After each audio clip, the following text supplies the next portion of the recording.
The lingering trauma from the horror of war is striking down Australian soldiers at an alarming rate. The brutal campaigns in Iraq and Afghanistan have led to a fourfold increase in the number of soldiers suffering from debilitating post-traumatic stress disorders, leading some to take their own lives. The Defence Department is working to help them, but sufferers maintain the system is letting them down.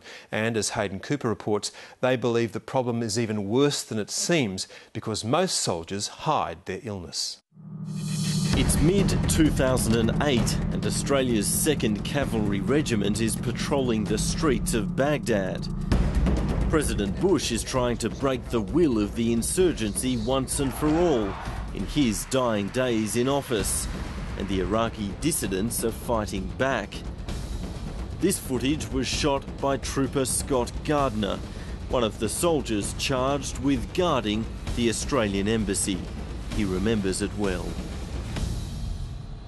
We basically took rounds of IDF for 45 days, so 45 days we were constantly shelled. A lot of people were getting hit. Pretty much go to bed in body armour, you'd wake up in body armour, guys would fall asleep in body armour. You know, you'd have hundreds of rounds coming in a day and you basically just never knew where they were going to hit or who were they going to hit. Trooper Gardner made it through okay, or so he thought. When he returned home to Darwin, his wife noticed things had changed. Would you like a drink? Yeah, thanks. Scott was a complete stranger when he got back. He wasn't the man that left. And it's hard to know how to help. It's not until you get back and you actually start to think about what you actually survived that you realise how close you came to not surviving. Whoa! Holy shit! Thousands of kilometres away in another deadly war, Australian soldiers were, and still are, fighting an unpredictable enemy in Afghanistan. During his deployment in 2010, Sergeant Richard Chapman began to realise he wasn't coping. Many a night I'd actually enclose my sleeping area and black it out as much as I could, and I'd basically just sit on the bed and cry to myself.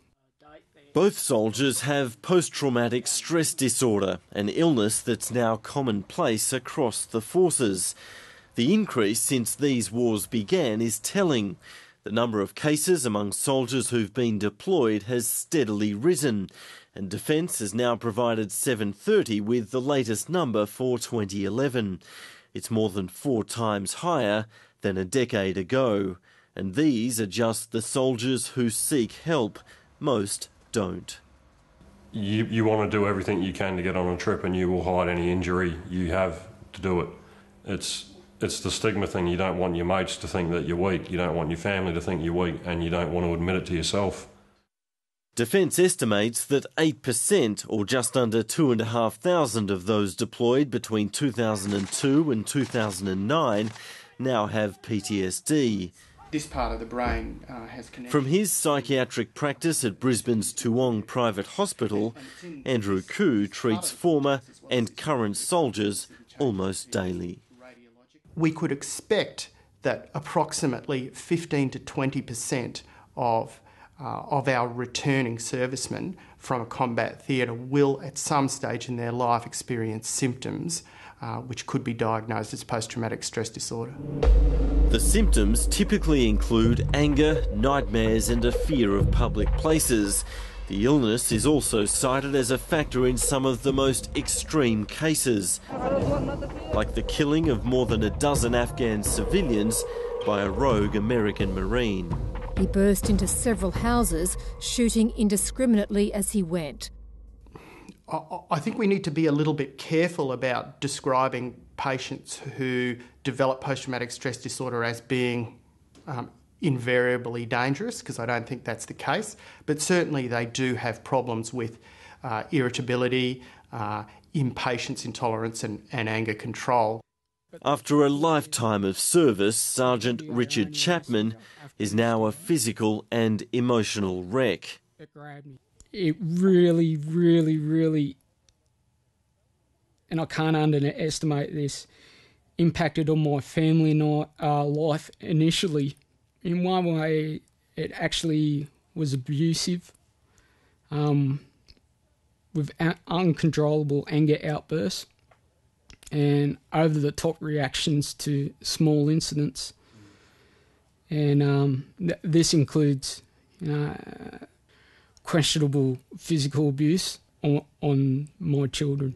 Across the defence community, suicide is a very real threat. Since 1996, 112 Defence members who've been on deployment have committed suicide. Defence has now confirmed to 730 that 4 Afghanistan veterans have returned home and killed themselves. A key emphasis is encouraging people to be able to raise their hand and seek assistance. Within the Defence Force, David Morton is the man responsible for the mental health of all who serve. This, he says, has been a major area of priority in recent years. The earlier we can intervene in these, the less chance we've got of people developing chronic conditions, and the more chance we've got of retaining people who make up a professional defence force. Therefore, we've undertaken a lot of activity to encourage people to seek help.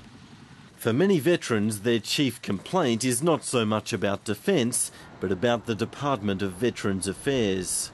As every veteran out there knows, DVA are just a joke, really. Many complain of poor treatment when they seek help or compensation for mental or physical illnesses. In one example, Sergeant Chapman complained of constant ringing in his ears, but his claim was rejected. The department said he'd caused the injury himself with a cotton bud while on his honeymoon. Susan and Scott Gardner now help other former defence families deal with the bureaucracy. They're treated as if they're dole bludgers, that they're in there just trying to get money. They're not given the respect they deserve for the service that they've done. We see and hear the horror stories every week from people that come to see us that, claims not getting accepted that should be accepted. Delegates not treating guys with the respect that they deserve because they've served their country. Richard Chapman is still in the army but on extended sick leave. Despite his treatment, he feels deeply pessimistic about the future. It's not only physically destroying, but it's soul destroying. And there doesn't seem to be a light that you can go for. It's just crippling. It's simple as that. And for the now retired Trooper Gardner, civilian life is a challenge because the trauma of war never goes away. It's social avoidance. You don't want to be around people. You don't trust anyone. Even going out just to check the letterbox can be a big deal. You'll look out and you'll look down the street and you see if anyone's there. The old Scott, I don't think he's ever going to come back. Go for a walk? Good boy. But in fighting the black dog of mental illness, he does have an extra companion around to help. Labrador Cross Tanago is part of a program using dogs to help former soldiers overcome post-traumatic stress. He'll be trained to wake Scott up during nightmares and provide companionship when he's alone. The trouble is it's going to come and get you eventually, so the sooner you treat it, the better.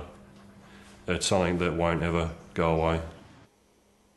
Hayden Cooper with that report.